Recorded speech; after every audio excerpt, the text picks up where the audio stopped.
Hello friends, welcome back to my channel. हाजिर हूँ एक नई लव स्टोरी लेकर। तो चलिए वीडियो को स्टार्ट करते हैं। कहानी की शुरुआत में ज़ियाओ जूली को अपने भाई से शादी करवाने के लिए लेकर जा रही होती है।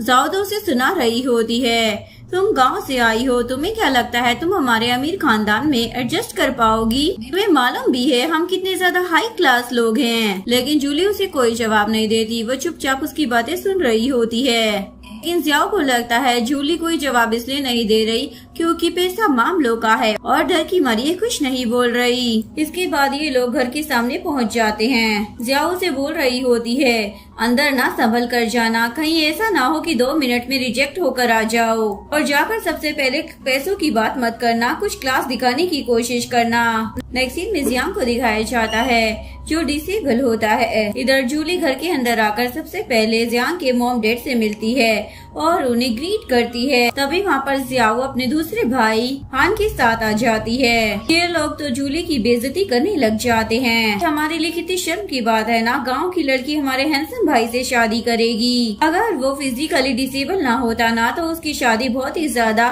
धूमधाम से होती। इसके बाद जूली सबसे पहले मॉम डैड को चाय सर्व करती है, बोलने लग जाती है, भले ही मैं गाँव में पढ़ी हूँ लेकिन मेरे पास भी कई डिग्रियाँ हैं। और फिर वो ज़ियाओ की पेंटिंग की तरफ इशारा कर कर बोलती है, तुमने ये जो सेकंड हैंड पेंटिंग्स बनाई है ना, उसी की वजह से तुम्हारी फैमिली बिजनेस में नुकसान होने वाला है। अभी अचानक से टीवी पर यही न्यूज हो जाती है जो देखकर सभी लोग हैरान हो जाते हैं। ज़ियांग के पेरेंट्स उसकी तारीफें करने लग जाते हैं, लेकिन ज़ियाओ और हान को तो बहुत ही ज्यादा बुरा लग रहा होता है। इसके बाद जूली हान को बोलती है, तुम जो बिजनेस चला रही हो ना वो दिन पर दिन घाटे में जा रहा है, लेकिन फिर भी तुम्हें बहुत ज्यादा घमंड है। तुम्हें तो बना हुआ बिजनेस मिला था जिसमें तुम्हें कुछ भी इन्वेस्ट नहीं करना पड़ा।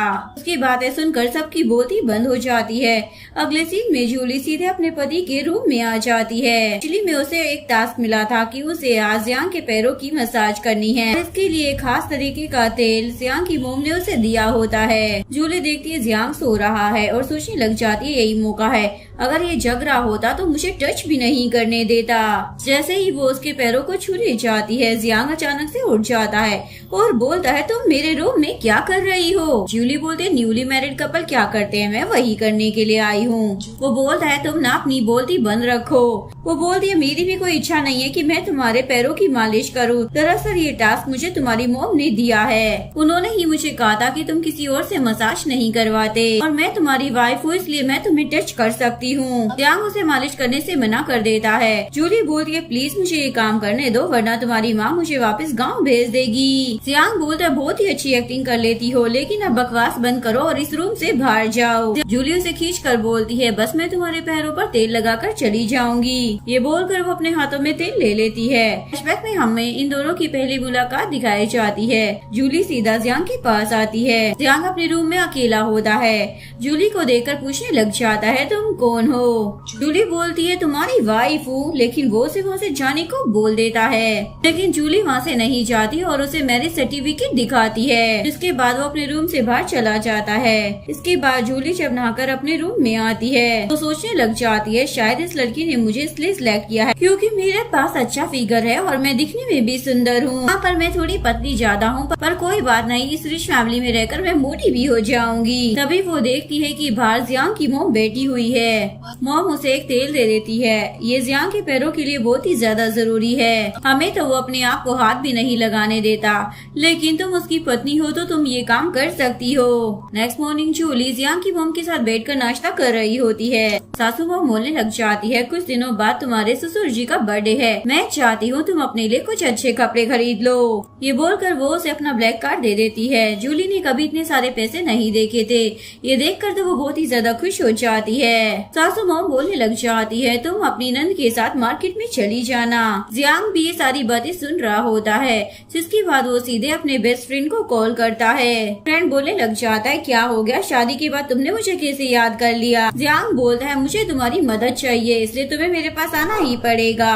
अगले सीन में जूली ज़ियाओ के साथ शॉपिंग मॉल में आती है। ज़ियाओ तो मॉल के कुछ एम्प्लॉय से पहले ही डील कर चुकी होती है। उन्हें लगता है जूली को इंग्लिश नहीं आती है, तो वो जूली का मजाक इंग्लिश में उड़ाने लग जाते हैं। कोई लड़की कितनी ज्यादा लालची हो सकती है जो पैसों के चक्कर में एक डिसेबल बंदे से शादी कर ले, लेकिन आजकल लोगों को पैसों की इतनी ज्यादा भूख है कि कि वो पैसों के लिए किसी बुढ़े से भी शादी कर सकते हैं। ये सारी बातें वो लोग इंग्लिश में कर रहे होते हैं, लेकिन जूली की तरफ ऐसे देख रहे थे जैसे कि वो उसकी तारीफ कर रहे हैं। जूली भी उन्हें इंग्लिश में जवाब दे देती है, जो सुनकर उन एम्प्लॉयज के तो होश ही उड़ जाते हैं। इसके बाद जूली वहाँ के मैनेजर को बुलाती है और बोलती है, आपकी मॉल के कर्मचारी ना मुझे कुछ ज्यादा ही जलील कर रहे हैं और मेरे पास इसका प्रूफ भी है। एक्चुअली में जूली ने सब कुछ फोन में रिकॉर्ड कर रखा होता है। मैनेजर उन दोनों लड़कियों को जॉब से निकाल देता है और वो जूली को बोलती है, आपका सामान पैक कर आपके घर भेज दिया जाएगा। जियाओ तो ये सब देखकर हैरान रह जाती है, ये लड़की तो कुछ ज्यादा ही चालाक निकली। इसके बाद जूली जैसे ही घर पर आती है तो सासू मोम को बोलने लग जाती है, मैंने आज ना बहुत ज्यादा शॉपिंग की है, इवन मैंने जियांग के लिए भी कपड़े खरीदे हैं, लेकिन आप टेंशन मत लीजिए, मैंने सारे पैसे खर्च नहीं किए हैं, थोड़े पैसे बचे भी हैं। जियाओ को तो गुस्सा आ जाता है, अगर इस लड़की को इतने पैसे कमाने के लिए भेज दिया जाए तो इसकी पूरी उम्र निकल जाएगी, लेकिन इसने एक झटके में मेरी भाई के पैसे उड़ा दिए। लेकिन सासू मोम जूली को बोलती है, तुम जाकर रूम में आराम करो। इसके बाद जूली रूम में आती है, जियांग बुक पढ़ रहा होता है। जूली उसे बोलती है, कभी कभी किताबों से बाहर निकलकर अपने आसपास के लोगों को भी देख लेना चाहिए। जियांग उसे बोलने लग जाता है, अगर तुम यहाँ पर सोना चाहती हो तो सो जाओ, वरना मैं तुम्हें उठाकर यहाँ से बाहर फेंक दूंगा। ये सुनकर जूली तो तुरंत सो जाती है। आधी रात को जूली को एक बुरा सपना आता है।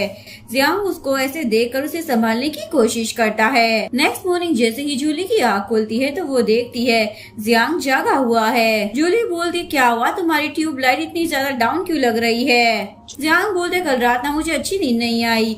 वो बोलती, ठीक है तो मुझे अभी काम है, मैं बाद में बात करूंगी। नेक्स्ट सीन में पार्टी का सीन चल रहा होता है। सासू मॉम अपनी बेटी जियांग को बोल रही होती है, वो दोनों अभी तक नीचे क्यों नहीं आए? यहाँ पर सारे गेस्ट आ चुके हैं, अगर वो दोनों नीचे नहीं आए तो हमारी तो इज्जत ही चली जाएगी। तुम जाकर जूली को बुला कर लेकर आओ। जियांग बोलती है, मुझे कोई इंटरेस्ट नहीं है उसे नीचे बुलाने में, मैं नहीं चाहती कि आप सभी को उससे मिलवाकर मेरी बेइज्जती कराएं। लेकिन मॉम उसे जबरदस्ती भेज देती है, जिसके बाद जियांग को ना चाहते हुए भी जाना पड़ता है। पार्टी में जियाओ की बेस्ट फ्रेंड जूली की बेइज्जती कर रही होती है, तभी वहाँ पर जूली की एंट्री हो जाती है। वो तुरंत ही उस लड़की को थप्पड़ मारकर बोलती है, तुम तो बड़ी अच्छी बातें कर लेती हो, तुम्हें मालूम है ना तुम जिस घर में खड़ी होकर ड्रिंक पी रही हो, ये घर उसी का है जिसका तुम मजाक उड़ा रही हो। और जहाँ तक मेरी बात है, मैंने किसी से पैसों के लिए शादी नहीं की है। अभी सभी गेस्ट बातें करने लग जाते हैं, हमने तो सुना था जियांग की वाइफ बहुत ज्यादा बदसूरत दिखती है, लेकिन ये तो बहुत ही ज्यादा खूबसूरत है। इधर जियांग अपने सबसे अच्छे दोस्त के साथ बैठकर ये सब कुछ सुन रहा होता है। उसका दोस्त बोलने लग जाता है, तुम्हारी वाइफ तो बोलने में बहुत ही ज्यादा तेज है, आज तक किसी की भी हिम्मत नहीं हुई शहर के अमीर लोगों से इस तरीके से बात करने की, उन लोगों का ईगो तो हर्ट ही हो गया होगा। जियांग अपने दोस्त को बोलने लग जाता है, जाकर मेरे लिए पानी लेकर आ।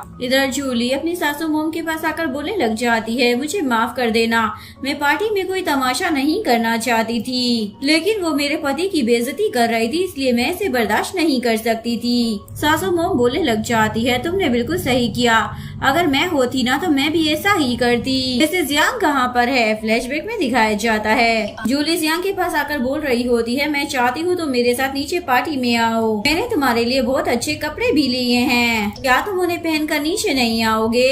जियांग मना कर देता है। जूली समझाने लग जाती है, पार्टी में आकर थोड़ी मस्ती करो। जियांग बोलते, समझ नहीं आता क्या, मैंने कहा मुझे अकेला छोड़कर चली जाओ। प्रेजेंट में जियाओ जूली के पास आकर बोलने लग जाती है, तुम्हारी हिम्मत कैसे हो गई मेरी बेस्ट फ्रेंड से इस तरीके से बात करने की? जूली बोलती है, क्योंकि वो मेरे पति की बदनामी कर रही थी, अब तुम ही देखो कि तुम किसकी तरफ हो, अपने भाई की साइड हो या फिर उस सो कॉल्ड बेस्ट फ्रेंड की। नेक्स्ट सीन में जियांग किताब पढ़ रहा होता है, तभी जूली उसके पास आती है, वो नशे में होती है। जियांग बोलता है, मुझे ऐसी लड़कियां बिल्कुल भी पसंद नहीं है जो नशे में रहती हैं, इसलिए यहाँ से चली जाओ। जूली बोलती है, मैं तो यहीं पर रहूंगी, मैंने तुमसे शादी की है और ये रूम मेरा भी है। तुम ना बहुत ही ज्यादा बोरिंग इंसान हो, तुम्हारे पास सब कुछ है लेकिन फिर भी तुम कितने ज्यादा एरोगेंट हो, तुम्हें ना लोगों से मिलना चाहिए, इससे तुम्हारी इनसिक्योरिटी भी कम हो जाएगी। और रोते हुए उसी के पास सो जाती है। फ्लैशबैक में जियांग अपने दोस्त को बोलता है, नीचे जो भी तमाशा हो रहा है इसका वीडियो बनाकर लेकर आओ, मैं भी देखना चाहता हूँ। उसका दोस्त वीडियो बनाकर लेकर आ जाता है और जियांग की तो हालत खराब हो जाती है, क्योंकि वो देखता है जूली उसके लिए कितनी ज्यादा मेहनत कर रही है। नेक्स्ट मॉर्निंग जैसे ही जूली की आंखें खुलती है तो जियांग उसके पास नहीं होता। इसके बाद जब वो तैयार होकर नीचे जाती है तो वो देखती है कि जियांग ने उसके लिए कुछ कपड़े भेजे हैं, लेकिन वो लेने से मना कर देती है। सीन में जूली जियांग के साथ गार्डन में बैठी हुई होती है, जहाँ पर ये लोग ताजी हवा के मजे ले रहे होते हैं। जूली बोलती है हमें एक रिच फैमिली ने डिनर पर इनवाइट किया है, हमें वहाँ पर जाना होगा। जियांग मना कर देता है। जूली बोलती है ठीक है, तुम ऐसे ही बोरिंग इंसान बनकर ना हमेशा घर में ही बैठे रहना, मैं वहाँ पर अकेले ही चली जाऊंगी। जियांग बोलता है ठीक है, तो बताओ कितने बजे चलना है। जूली तो खुश हो जाती है। 5 बजे तुम तैयार हो जाना, मैं तुम्हें लेने के लिए आऊंगी। सासू, मॉम और जियाओ तो ये देखकर हैरान हो जाती है। ये बंदा तो 1-2 दिन में ही अपनी पत्नी के इशारे पर नाचने लगा है। नेक्स्ट सीन में जूली जियांग को अपने साथ अपने फादर के घर लेकर आ जाती है डिनर के लिए। जूली के डैड से बोलने लग जाते हैं आज रात तुम दोनों यहीं पर बिताना। इसके बाद सभी लोग साथ में डिनर कर रहे होते हैं। एक लड़की जियांग को बड़ी अजीब नजरों से देख रही होती है। ये लड़की जूली की स्टेप सिस्टर की बेस्ट फ्रेंड होती है। डिनर के बाद स्टेप मॉम लिगुमा को बोल रही होती है तुम जियांग के रूम में जाकर उसे अपने बस में कर लो। वो बोलती है आप अपनी बेटी को भी तो इस काम के लिए चुन सकती थी ना। स्टेप मॉम बोलती है मेरी बेटी को ना उसमें जरा भी इंटरेस्ट नहीं है। इसके बाद लिमो इस काम के लिए मान जाती है। इधर जूली अपने डैड के पास खड़ी हुई होती है। उसके डैड बोलते हैं मुझे तुम पर फक्र है, इतने टाइम तक तुम गांव में रही, तब भी तुमने वहाँ पर सब कुछ मैनेज किया। जूली अपने डैड से किसी नए प्रोजेक्ट के बारे में बात कर रही होती है।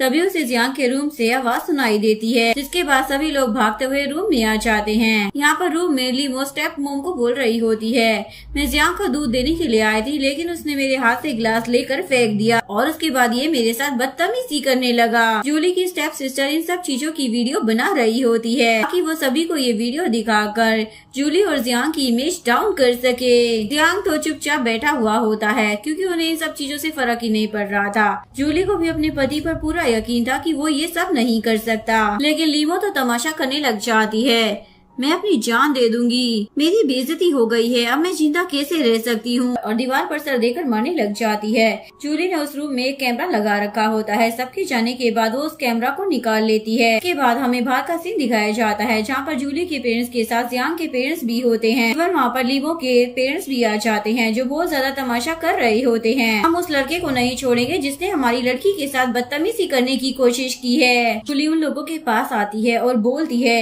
अगर आप लोगों की नौटंकी खत्म हो गई हो तो हम इस मैटर पर थोड़ा सीरियस होकर बात कर सकते हैं। लीमो के पेरेंट्स बोलने लग जाते हैं तुम्हें इन सब चीजों के बदले मेरी बेटी को पैसे देने होंगे। इसके बाद वो जियांग और जूली से पैसों की डिमांड करने लग जाते हैं। साथ ही उसके पेरेंट्स बोलते हैं तुम्हें जूली को डिवोर्स देकर मेरी बेटी से शादी करनी होगी और मेरी बेटी के नाम अपनी आधी प्रॉपर्टी कर दो। जूली बोलती है मैं आप लोगों को सच्चाई बताना चाहती हूँ जो आप लोग देख नहीं पा रहे हैं। वो लोग बोलने लग जाते हैं तुम्हारे पास क्या प्रूफ है कि ये सच नहीं है। जूली बोलती है मेरे पास सब कुछ है, बस आप लोग ना देखने की हिम्मत रखना। ये बोलकर वो सबके सामने सीसीटीवी फुटेज वाली रिकॉर्डिंग प्ले कर देती है।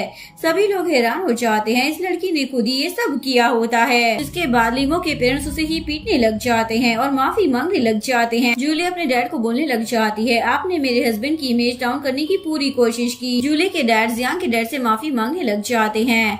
जूली बोलती है पहले तो आपने मेरे हस्बैंड की इमेज को डाउन करने की पूरी कोशिश की और आप माफी मांगने का नाटक कर रहे हो। आपको पता है ना इन सब चीजों से एक बड़े बिजनेसमैन पर क्या इम्पैक्ट पड़ता है। डैड बोलते हैं तो तुम चाहती क्या हो। जूली बोलती है ये सब कुछ मेरी स्टेप मॉम ने करवाया है क्योंकि वो हमेशा से मुझसे नफरत करती थी। स्टेप मॉम को तो गुस्सा आ जाता है तुम न तमाशा करना बंद करो, लेकिन उसके डैड अपनी वाइफ को एक चाटा मार देते हैं आज तुम्हारी वजह से हमारी बाकी लोगों के सामने इमेज डाउन हो गई है। तुम्हें पता है ना अगर बेटी के ससुराल वालों के साथ अगर हम लोग ऐसे पेश आएंगे तो वो हमारी बेटी को किस तरीके से रखेंगे। स्टेप मॉम बोलने लग जाती है लेकिन मैंने तो कुछ किया ही नहीं है ना। जूली बोलती है डैड अब मैं यहाँ पर 2 मिनट भी नहीं रुक सकती हूँ और वो जियांग को लेकर वहाँ से चली जाती है। इसके बाद ये दोनों गाड़ी में बैठे होते हैं। जियांग उससे बात नहीं कर रहा होता। जूली बोली ये तो बताओ कैसा लगा तुम्हें जब मैंने उस लड़की की पोल पट्टी सबके सामने खोली, तुम्हें मजा तो आया होगा ना। जियांग बोलते ये तुम क्या बकवास कर रही हो। वो बोलती है ये मेरा रिवेंज था क्योंकि मैं अपनी स्टेप मॉम और स्टेप सिस्टर को दिखाना चाहती हूँ कि मैं किसी से कम नहीं हूँ, लेकिन जियांग तो उसकी बातों पर ध्यान ही नहीं दे रहा होता। जूली बोलती है मैं चाहती हूँ कि मैं मर जाऊँ क्योंकि किसी को मेरे जीने और मरने से तो कोई फर्क पड़ता ही नहीं है। ड्राइवर बोलने लग जाता है मैडम मुझे फर्क पड़ता है ना। जूली बोलती है आप ही मेरे सच्चे दोस्त हो, बाकी सब लोग तो मुझे बस ऐसे ही टॉलरेट कर रहे हैं। तभी जियांग के पास उसके बेस्ट फ्रेंड का कॉल आ जाता है। वो उसे पूछने लग जाता है पार्टी कैसी चल रही है। जियांग बोलता है क्या मतलब है। वो बोलता है तुमने मुझे टास्क दिया था ना, अपनी वाइफ के बारे में सब कुछ पता करना चाहते हो। बोलता है मुझे पता चला है कि तुम्हारी वाइफ पहले गांव में रहती थी, वहाँ पर उसे बहुत ज्यादा प्रॉब्लम फेस करनी पड़ती थी, लेकिन इसके बावजूद भी उसने अपनी एजुकेशन पूरी की, इसीलिए आज वो इतनी ज्यादा इंटेलिजेंट है। उसकी बातें सुनने के बाद जियांग को तो जूली के ऊपर तरस आ जाता है और बोलने लग जाता है चलो आज हम शॉपिंग करने के लिए चलते हैं। इसी में ये लोग एक शॉपिंग मॉल में आ जाते हैं जहाँ पर वो जियांग के लिए कपड़े ले रही होती है। जियांग उससे पूछने लग जाता है तुम्हारे क्या इरादे हैं। वो बोलती है दरअसल मुझे दोबारा से ऑफिस ज्वाइन करना है और ये मेरा ड्रीम है कि मैं अपनी एजुकेशन को वेस्ट ना जाने दूं। तुमसे शादी करने के बाद मैं घर में फंस चुकी हूँ, लेकिन अब मैं इस चीज को और ज्यादा टॉलरेट नहीं कर सकती हूँ। इसके बाद जूली के कपड़े ट्राई कर उसे दिखा रही होती है। जियांग को एक भी कपड़ा पसंद नहीं आता। वो बोलता है अगर तुम्हें ऐसे एक्ट करना है कि तुम बहुत ही ज्यादा सुपर हिट वुमेन हो तो उसी हिसाब के कपड़े लो ना। जिसके बाद जियांग उसके लिए बहुत सारे कपड़े ले लेता है। तभी वहाँ पर जूली की स्टेप सिस्टर अपने बॉयफ्रेंड को लेकर आ जाती है। उसे देखकर जूली का मुंह बन जाता है और जियांग को लेकर गाड़ी में आ जाती है। जियांग उसे बोलता है तुम्हें इतना ज्यादा अपसेट होने की जरूरत नहीं है, तुम्हें ऑफिस ज्वाइन करना है ना तो तुम मेरा ऑफिस भी ज्वाइन कर सकती हो, तुम मेरी सीट को हैंडल कर सकती हो, वैसे भी तुम्हारे अंदर कैपेबिलिटी है। वो बोलती है तुमने मेरे ऊपर ट्रस्ट किया है इसलिए मैं तुम्हारा बिजनेस कभी भी लॉस में नहीं जाने दूंगी। नेक्स्ट डे वो ऑफिस जा रही होती है। जियांग की मॉम और बहन ये खड़े होकर देख रहे होते हैं। जियाओ तो बोलने लग जाती है मुझे तो यकीन ही नहीं हो रहा है, कल की आई हुई इस लड़की ने मेरे भाई को अपने वश में कर लिया है, वो अपनी सारी ख्वाहिशें उसे मनवा रही है। मॉम तो उसे चाटा मार देती है। जियाओ बोलती है मॉम आप तो मुझे ऐसे ट्रीट करती हो जैसे कि मैं आपकी रियल बेटी ही नहीं हूँ। मॉम बोलती है तुम्हें ना इतनी ज्यादा टेंशन लेने की कोई जरूरत नहीं है, तुम्हें तो प्राउड फील होना चाहिए कि कोई हमारे फैमिली बिजनेस को हैंडल करने के लिए आया है। नेक्स्ट में जूली ऑफिस में होती है और उसे वहाँ पर बैठकर बहुत ज्यादा मजा आ रहा होता है। यही तो मेरा ड्रीम था जिसे मैं इतने टाइम से अचीव करने की कोशिश कर रही थी। इसके बाद वो अपने असिस्टेंट को बुलाकर पूछने लग जाती है नए प्रोजेक्ट की रिपोर्ट्स के बारे में। असिस्टेंट बोलती है मिस्टर जियांग के छोटे भाई हान दूसरे रूम में मीटिंग ले रहे हैं। जूली बोलती है क्या कहा, मीटिंग बिना सीईओ को बताए? मैं यहाँ की सीईओ हूँ तो मुझे ये बात क्यों नहीं बताई। इसके बाद वो सीधा हान के पास जाती है। हाँ तो उसे बड़ी अजीब नजरों से देख रहा होता है और उसे बोलता है ठीक है तुम भी यहाँ पर बैठ जाओ। इसके बाद सभी लोग उसे प्रोजेक्ट की डिटेल्स देने लग जाते हैं, लेकिन जूली को किसी की भी रिपोर्ट पसंद नहीं आती और वो हान को बोलती है तुम मुझसे मेरे ऑफिस में आकर मिलो, मुझे तुमसे बात करनी है। इसके बाद वो सभी को बोलने लग जाती है आप लोग इस प्रोजेक्ट की रिपोर्ट दोबारा तैयार कीजिए और मैं आप लोगों को अपना इंट्रोडक्शन दे दूं कि मैं इस कंपनी की नई सीईओ हूँ। अपने पति की जगह पर इस पोजीशन को हैंडल कर रही हूँ, इसलिए आपको मेरी उतनी ही रिस्पेक्ट करनी पड़ेगी जितनी की आप मेरे पति की करते थे। नेक्स्ट सीन में जूली हान को अपने ऑफिस में बुलाती है और बोलती है तुम ये क्या तमाशा कर रही हो, तुमने इतने अनप्रोफेशनल लोगों को कंपनी में रख रखा है जिन्हें प्रोजेक्ट के बेसिक डिटेल्स के बारे में भी नहीं पता। वो लोग तो प्रेजेंटेशन में कुछ भी बोल रहे हैं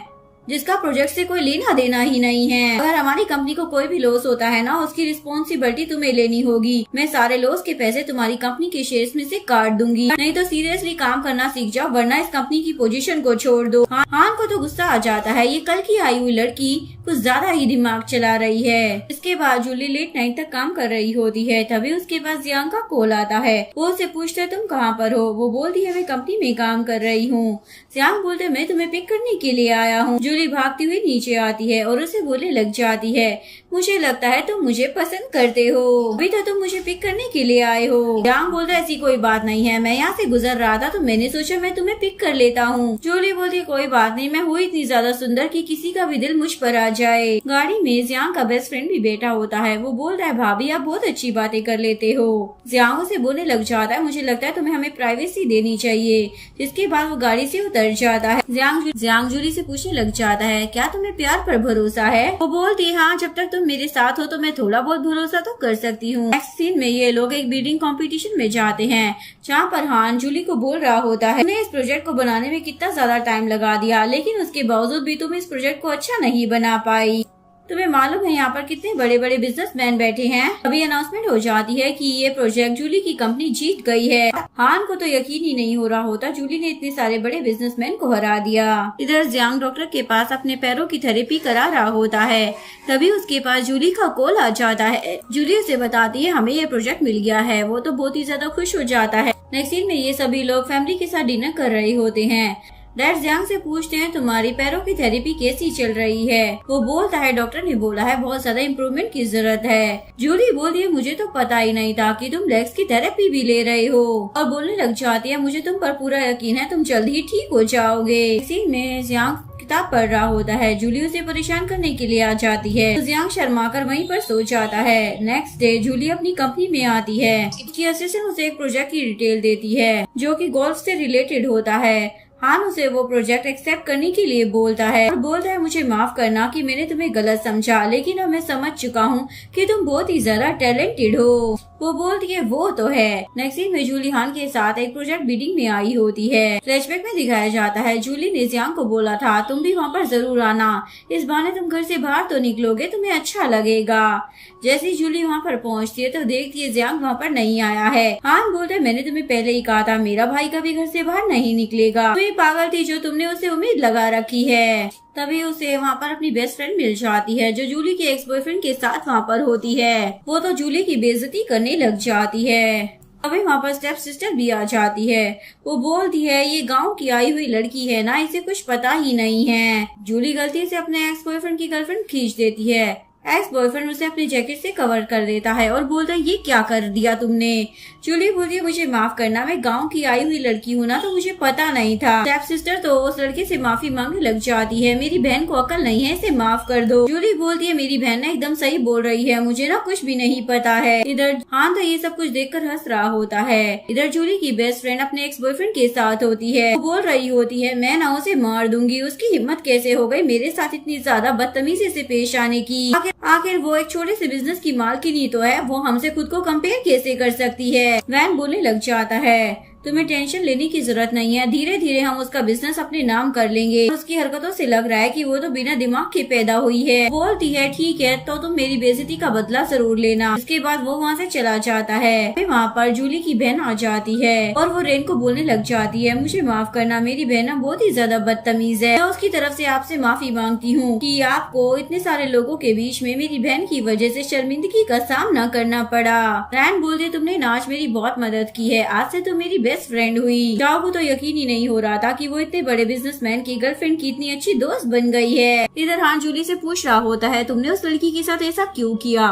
जूली बोलती आज मेरा मन था कि मैं किसी को परेशान करूं, वो मुझे मिल गया इसलिए मैंने उसे परेशान कर दिया। इसके बाद वहाँ पर नीलामी शुरू हो जाती है। जूली हान को एक पेंटिंग पर पैसे इन्वेस्ट करने के लिए बोल रही होती है। हान भी आंख बंद कर उस पेंटिंग पर पैसे इन्वेस्ट कर देता है। सभी को लग रहा होता है कि हान पागल हो गया है, इस गाँव की गवार लड़की की बातों में आकर ये अपने पैसे वेस्ट कर रहा है। लेकिन उस पेंटिंग से हान को बहुत फायदा होता है, जो देखकर सभी लोग हैरान हो जाते हैं। हान बोलता मुझे लगता है आज मेरे डैड मुझसे बहुत ही ज्यादा इम्प्रेस हो जाएंगे। तभी वहाँ पर जूली की स्टेप सिस्टर आ जाती है जो कि हान के लिए ड्रिंक लेकर आई होती है। हान बोलता है तुम्हें बड़ा शौक है लोगों को ड्रिंक पिलाने का, लेकिन मैं बिल्कुल भी इंटरेस्टेड नहीं हूँ तुम्हारी ड्रिंक को पीने में। शाओ बोलती है मैं तो बस तुम्हें शुक्रिया अदा करना चाहती हूँ कि तुम मेरी बहन का कितना ज्यादा साथ देते हो। जियांग का बेस्ट फ्रेंड भी ये सब कुछ देख रहा होता है। जूली तो जियांग के दोस्त से बात करने के लिए चली जाती है। पीछे से हान उस वाइन को पी लेता है और उसकी तबीयत खराब हो जाती है। उसे बहुत ज्यादा गर्मी लग रही होती है, वो अपने कपड़े उतारने लग जाता है। जूली उसे बाहर लेकर आती है। इसके बाद जूली गाड़ी में होती है। बाहर से शाओ, रैन और उसका एक्स बॉयफ्रेंड ये सब देख रहा होता है।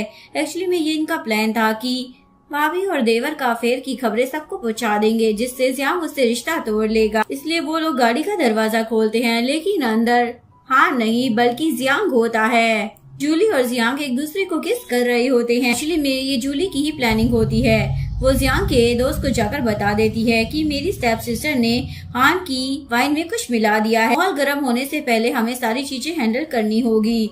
और इस तरीके से उसके दोस्त ने सब कुछ हैंडल कर लिया था। प्रेजेंट में जियांग बोल रहा होता है अगर मुझे मेरी वाइफ को टच करना है तो उसके लिए भी मुझे तुम लोगों से परमिशन लेनी होगी। और यहाँ पर रैन, शाओ और वेन की तो बहुत ही ज्यादा बेइज्जती हो जाती है क्योंकि उन लोगों का प्लान फ्लॉप जो हो गया था। इसके बाद वो लोग वहाँ से चले जाते हैं। जियांग जूली से पूछ रहा होता है तुम उन लोगों को देखकर हंस क्यों रही थी। वो बोलती है उनकी शक्ल ना देखने लायक थी और बोलने लग जाती है मेरा दिल ना पहले ही टूट चुका था, मुझे लगा मैं दोबारा कभी किसी से प्यार नहीं कर पाऊंगी, लेकिन तुमने मेरे दिल में जगह जगह बना ली है और मुझे नहीं लगता मैं जिस तरीके से तुम्हें ट्रीट करती हूँ ऐसे किसी और को कर पाऊंगी। सीन में जूली जियांग की मॉम के साथ मॉल में शॉपिंग करने के लिए आई होती है। एक्चुअली में जियांग का बर्थडे आने वाला होता है, इसलिए वो उसके लिए गिफ्ट लेने आई थी, लेकिन उसे पता चलता है जियांग तो अपना बर्थडे सेलिब्रेट ही नहीं करता है। तभी हान बोलने लग जाता है ये सब कुछ यूजलेस है क्योंकि वो अपना बर्थडे सेलिब्रेट ही नहीं करेगा। हान जूली बोलती है आप टेंशन मत लीजिए, मैं हूँ ना। इसके बाद जूली हान के साथ अपने घर पर आती है। यहाँ पर स्टेप सिस्टर उस पर चिल्लाने लग जाती है तुमने पार्टी में सबके सामने मेरी बेइज्जती करा दी। वो बोलती है पहले अपनी हरकतें भी तो देखो ना, तुमने क्या किया। वो बोलती है मैंने तो कुछ भी नहीं किया। जिसके बाद जूली अपने डैड के पास जाती है और बोलने लग जाती है मैं चाहती हूँ कि आप मेरी बहन को सबक सिखाओ। आपको पता है उसने क्या किया, उसने मेरे देवर की वाइन में कुछ मिला दिया ताकि वो हम दोनों को बदनाम कर सके। इसके बाद डैड आकर सीधा अपनी बेटी को एक चाटा धर देते हैं। चाओ बोलने लग जाती है डैड आपने मुझे चाटा क्यों मारा, मैंने ऐसा क्या कर दिया। वो बोलते हैं जब तुम दोनों बहनें एक दूसरे को सपोर्ट नहीं कर सकती हो तो एक दूसरे की लाइफ में इंटरफेयर क्यों कर रही हो। वो बोलते हैं मैं ना तुम्हें अब्रॉड भेज दूंगा। वो बोलती है मैं अब्रॉड जाकर क्या करूंगी, मुझे तो इंग्लिश भी नहीं आती है। बोलते हैं ठीक है तो मैं तुम्हें कंट्री साइड में भेज दूंगा। जिस पर शाओ तो और भी ज्यादा घबरा जाती है। नेक्स्ट सीन में ये दोनों कार में बैठे हुए होते हैं। हान बोल रहा होता है भाभी आपने इतने छोटे से मैटर को इतना बड़ा क्यों कर दिया। जूली बोलती है वो लोग यही डिजर्व करते थे ताकि अगर कोई भी अगली बार मेरे फैमिली मेंबर को इस तरीके से ट्रीट करे तो उनके दिमाग में ये चीज रहे, मैं उन्हें बुरी तरीके से पनिशमेंट दिलवा सकती हूँ। नेक्स्ट सीन में जूली अपने ऑफिस में होती है। उसकी असिस्टेंट से बताती है मिस्टर वेन आपसे मिलने के लिए आए हैं। जूली तो शॉक हो जाती है, जरूर कोई अपनी ट्रिक अपनाने के लिए आया होगा। वैन जैसे ही अंदर आता है तो बोलता है मैं तुम्हारे साथ बिजनेस करना चाहता हूँ। मुझे मालूम है उस दिन पार्टी में जो हुआ उसके बाद शायद हमारे बीच में कुछ नहीं हो सकता है, लेकिन मैं तुम्हें एक मौका देना चाहता हूँ, क्या तुम मेरे साथ डिनर पर चलोगी। जूली बोलती है अभी हमारे पास सारे प्रोजेक्ट के लिए इन्वेस्टर हैं। अगली बार से तुम्हारा मन हो हमारी कंपनी के साथ काम करने का तो तुम ये बात पहले ही बता देना। वैन बोलता तुम मुझे एक मौका तो देकर देखो, क्या तुम मेरे साथ डिनर पर नहीं चल सकती। जूली समझ जाती है इसके क्या इरादे हैं। जिसके बाद वो वैन के साथ डिनर पर आ जाती है। वैन उसके साथ जैसे भी बिहेव कर रहा था, जूली को अपनी पुरानी यादें याद आ रही होती है। इवन वैन तो उसके लिए पियानो भी जाकर बजाता है। इसके बाद वो उसके पास आता है और उसे बोलने लग जाता है क्या मैं तुम्हारे साथ डांस कर सकता हूँ। जूली हाँ बोल देती है लेकिन ऐसे प्रिटेंड कर रही होती है जैसे कि उसे डांस नहीं आता, इसलिए वो जानबूझकर डांस करते हुए उसके पैरों पर अपनी हिल रख देती है। इससे वैन के पैर पर तो चोट ही लग जाती है और बोलने लग जाता है मुझे लगता है कि तुम्हें डांस में कुछ ज्यादा इंटरेस्ट नहीं है, चलो हम बैठकर खाना खा लेते हैं। इसके बाद ये लोग डिनर करने के लिए बैठ जाते हैं। जूली बोलने लग जाती है तुम मेरे साथ यहाँ पर डिनर के लिए आए हो, कहीं तुम्हारी गर्लफ्रेंड को बुरा न लग जाए। वो बोलता है मुझे नहीं लगता कि उसे इन सब चीजों के लिए बुरा लगेगा, वैसे भी मैं उससे बहुत ज्यादा बोर हो गया हूँ। जूली बोलती है अच्छा लड़कियाँ तुम्हारे लिए कपड़ों जैसी हैं, इनको तुमने एक बार पहना और बोर हो गए। वो बोलता है दरअसल ना वो तुम्हारी जितना स्मार्ट नहीं है, मैं ना तुम्हारे साथ बहुत ही ज्यादा खुश हूँ। जूली बोलती है वो तो मुझे दिख ही रहा है, लेकिन मैं तुम्हें बताना चाहती हूँ मैंने ये सारी बातें रिकॉर्ड कर ली है, अगर दोबारा तुम मुझे अपने आसपास भी दिखे ना तो मैं ये सारी चीजें तुम्हारी गर्लफ्रेंड के पास भेज दूंगी। मैं तो बहुत ही ज्यादा डर जाता है, तुम्हें ऐसा नहीं करना चाहिए था, इससे हमारा रिलेशन खराब हो सकता है। वो बोलती हमारे बीच है ही कहाँ कुछ जो खराब होगा। इसके बाद वो गाड़ी के अंदर बैठी हुई होती है और उसी रिकॉर्डिंग को सुन रही होती है। अभी उसके पास जियांग का कॉल आता है। वो उसे बोलता है तुमने जियांग को क्यों नहीं बताया कि तुम किसी के साथ डेट पर गई हो, वो तुमसे ना बहुत ही ज्यादा नाराज है। घर पर आने के बाद वो जियांग को वो रिकॉर्डिंग सुना देती है। वो बोलता है अच्छा तो तुम मुझसे अपना बदला ले रही थी। जूली बोलती है क्या मैं तुम्हें हक कर सकती हूँ, ये बोलकर वो जियांग को हक कर लेती है। नेक्स्ट सीन में जूली जियांग के बर्थडे की तैयारी कर रही होती है। जियाओ बोलने लग जाती है तुम लोग ना पागल हो चुके हो, जब तुम लोगों को पता है कि भाई को ये सब कुछ पसंद नहीं है फिर भी तुम लोग इसमें अपना टाइम वेस्ट कर रहे हो। अगर उन्हें पता चला उनकी परमिशन के बिना तुम उनके बर्थडे की तैयारी कर रही हो तो उन्हें बहुत ही ज्यादा गुस्सा आएगा। उसकी मॉम तो उसे हिट करने लग जाती है, अगर तुम कुछ अच्छा नहीं बोल सकती तो बकवास तो मत करो।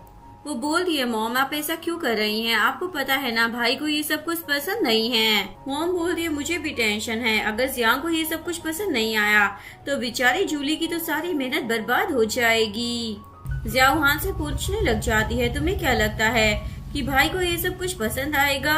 हान बोलते हैं मुझे नहीं मालूम उसे पसंद आएगा या नहीं, पर भाभी बहुत ज्यादा एफर्ट डाल रही है उसे इम्प्रेस करने के लिए। तभी वहाँ पर जियांग आ जाता है, उसे सरप्राइज दिया जाता है। जियांग बोलता है आप सभी को पता है ना मुझे अपना बर्थडे सेलिब्रेट करना बिल्कुल भी पसंद नहीं है, फिर भी आप लोगों ने ये तमाशा क्यों किया। जूली बोलती है क्या बकवास कर रहे हो, सबने अपना कीमती समय तुम्हारे लिए निकाला है। देखो जरा, सब लोगों ने अपना कीमती समय निकालकर तुम्हारे लिए कितनी अच्छी तैयारी की है, तुम्हें इससे ज्यादा और क्या चाहिए। ये सब सुनने के बाद जियांग भी तैयार हो जाता है अपना बर्थडे बनाने के लिए। इसके बाद वो जियांग को कपड़े चेंज करवाने के लिए ऊपर ले जाती है। जियांग कपड़े चेंज कर रहा होता है, जूली बाहर उसका इंतजार कर रही होती है, लेकिन वो ढंग से कपड़े नहीं पहन पा रहा होता तो जूली आकर उसकी मदद कर देती है और उसे टाई गिफ्ट करती है। वो बोलते तुम्हें मालूम है टाई गिफ्ट करने का मतलब क्या होता है कि अब तुम मेरे कब्जे में हो। वो दोनों एक दूसरे के करीब आ जाते हैं और किस करने वाले होते हैं। तभी जियांग की बहन वहाँ पर आ जाती है। सॉरी, मुझे माफ कर देना, मैं आप लोगों को डिस्टर्ब कर रही हूँ, लेकिन नीचे सभी लोग आपका इंतजार कर रहे हैं। इसके बाद जैसे ही वो नीचे आता है तो सभी लोग एक एक कर उसे गिफ्ट दे रहे होते हैं। जियांग को तो बहुत ही ज्यादा अच्छा लग रहा होता है। जियाओ एक अजीब सी ड्रेस लेकर आई होती है, वो जूली को देखकर बोलती है, वो बोलती है ब्रदर मुझे लगता है ये ड्रेस आपको बहुत ज्यादा पसंद आएगी, वैसे ये आपकी काम की चीज नहीं है, ये मेरी भाभी के लिए है, आप दोनों अच्छे से अपना टाइम एंजॉय करना। इसके बाद दोनों गार्डन में बैठे हुए होते हैं। जूली बोले लग जाती है मुझे तो यकीन ही नहीं हो रहा आज का दिन इतना ज्यादा अच्छा जाएगा। जियांग बोलता है हाँ वो तो है, एक्चुअली में आज जूली का भी बर्थडे होता है, लेकिन उसने ये बात किसी को बताई नहीं थी और जियांग को ये बात पता थी। जूली बोलती कोई बात नहीं, तुम्हारा बर्थडे सेलिब्रेट हुआ या मेरा हुआ एक ही बात है। और वो जियांग के करीब आ जाती है। मुझे तुम्हें किस करने का मन हो रहा है, एक्चुअली में वो बहुत ज्यादा नशे में होती है। उसके बाद वो जियांग की टाई निकाल कर उसकी आंखों पर बांध देती है और उसे किस कर लेती है, जिसके बाद जियांग भी उसे अपनी बाहों में खींचकर किस करने लग जाता है और जियांग की फैमिली दूर खड़े होकर ये नजारा देख रही होती है और वो लोग जियांग के लिए बहुत ही ज्यादा खुश होते हैं। नेक्स्ट मॉर्निंग जैसे इन दोनों की आंखें खुलती है तो जियांग उसे कसकर पकड़ लेता है। जूली बोलती है मुझे ऑफिस जाना है इसलिए मुझे जाने दो। जियांग बोलता है बस थोड़ी देर और रुक जाओ, क्या तुम मेरे लिए इतना भी नहीं कर सकती हो। जूली बोलती है आज कंपनी में जाना जरूरी है क्योंकि आज मेरी बहुत सारे इन्वेस्टर्स के साथ मीटिंग है। जियांग उसे किस कर बोलता है ठीक है तो अच्छे से काम करना। इसके बाद जूली बेड से उतरती है, तभी वो देखती है जियांग तो अपने पैरों पर खड़ा हो गया है। जूली तो बहुत ही ज्यादा खुश हो जाती है। जियांग बोलता है बस कुछ दिन और इंतजार करो, उसके बाद मैं यहाँ पर तुम्हें चलता हुआ दिखाई दूंगा। नेक्स्ट सीन में वैन जूली से मिलने के लिए आता है, वो उसे अपना प्रोजेक्ट दिखाता है। मैं तुम्हारी कंपनी के साथ काम करना चाहता हूँ। एक्चुअली मैं जूली उसकी कंपनी हड़पना चाहती थी। वो बोलती है इतनी बड़ी कंपनी को हमारे छोटे से प्रोजेक्ट की क्या जरूरत है। वैन बोलता है हमने बहुत बड़े बिजनेसमैन के साथ ऑलरेडी डील कर ली है, इसलिए हम छोटे बिजनेसमैन को अपनी कंपनी के साथ काम करने की अपॉर्चुनिटी देना चाहते हैं। जूली बड़ी चालाकी से उसकी कंपनी के कुछ शेयर अपने नाम करवा लेती है। नेक्स्ट सीन में हान जूली के पास आता है, वो बोलता है आपने ऐसा क्यों किया उसके साथ, आपको मालूम है ना वो कितना ज्यादा चालाक है। जूली बोलती मैं उसकी कंपनी अपने नाम करवाना चाहती हूँ।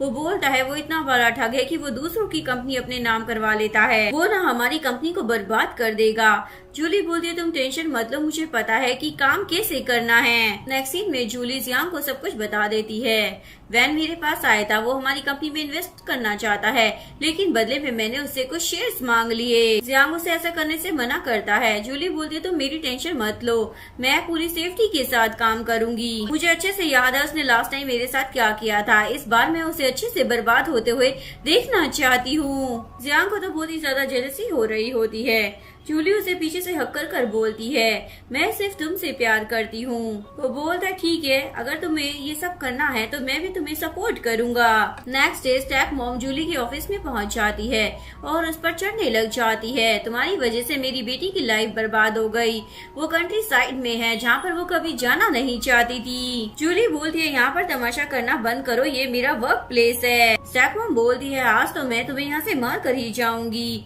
जूली बोलती है आप मुझे हाथ लगाकर तो देखिए, और उसके पास आकर बोलने लग जाती है वैसे मुझे भी आपसे बहुत सारे बदले लेने थे, आपने मुझे कितना ज्यादा टॉर्चर किया है, वो बदला एक दिन मुझे आपसे लेना ही था, मैं डैड के सामने तो ये सब नहीं कर पाती। ये बोलकर वो अपनी स्टेप मॉम को पीटना शुरू कर देती है। तभी वहाँ पर पुलिस आ जाती है। जूली बोलती है इसे मेरी नजरों के सामने से लेकर जाओ और अगला बंदा जो होगा ना कंट्री साइड में रहने वाला वो तुम होगी, अगर दोबारा मेरी नजरों के सामने आई। और इस तरीके से वो अपनी मॉम को जलील कर वहाँ से भेज देती है। नेक्स्ट सीन में जूली वैन की कंपनी के साथ कॉन्ट्रैक्ट साइन कर लेती है और इस बारे में प्रेस कॉन्फ्रेंस में भी अनाउंस कर देती है। वैन तो बहुत ही ज्यादा खुश हो रहा होता है।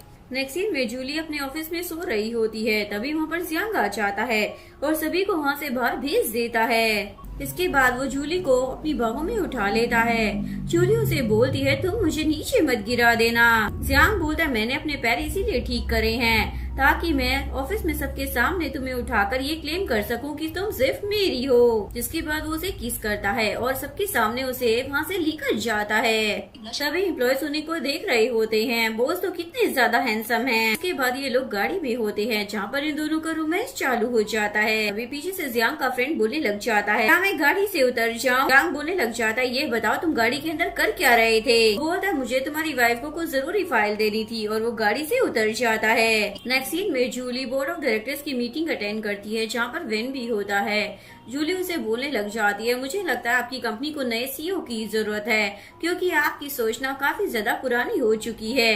वैन बोलते क्या बकवास बातें कर रही हो। जूली सभी को सबूत दिखाती है ये जो कंपनी इसकी है ना वो तो इसने किसी और से छीन रखी है। वैन के तो होश ही उड़ जाते हैं और वो जूली से लड़ने लग जाता है। तभी वहाँ पर जियांग आ जाता है। जियांग को देखकर सभी लोग बहुत ही ज्यादा खुश हो जाते हैं। इसके बाद वो उस कंपनी का सीईओ बन जाता है। नेक्स्ट सीन में जूली वैन की गर्लफ्रेंड को अपनी कंपनी में हायर कर लेती है। जैसे ही वैन को ये बात पता चलती है तो वो गुस्सा करने लग जाता है तुमने इसे हायर क्यों किया। जूली बोलती है इस कंपनी की सीईओ मैं हूँ तो मेरा मन करेगा मैं उसे हायर करूंगी। जिसके बाद वैन रेन के पास जाता है और उसे अपनी चुपड़ी बातों में फंसाने की कोशिश करता है लेकिन वो नहीं मानती। नेक्स्ट सीन में वो उसे किडनैप ही कर लेता है। ये बात जूली को भी पता चल जाती है। वैन उसे बोलने लग जाती है इतने सालों तक तुम मुझसे प्यार करते रहे क्या वो सब एक धोखा था। वैन बोलता है हाँ धोखा था मेरा तुम्हारा कुछ भी लेना देना नहीं है। ये बोलकर वो उसके ऊपर अटैक करने वाला होता है। तभी जूली जियांग के साथ वहाँ पर आ जाती है और पुलिस उसे अरेस्ट कर लेती है और यहीं पर इस कहानी का डी एंड हो जाता है। अगर आपको वीडियो अच्छी लगी हो तो प्लीज वीडियो को लाइक करें, चैनल को सब्सक्राइब करें, न्यू अपडेट्स के लिए बेल आइकन का बटन प्रेस करें। मिलते हैं नेक्स्ट वीडियो के साथ, तब तक के लिए सारांगे बाय बाय।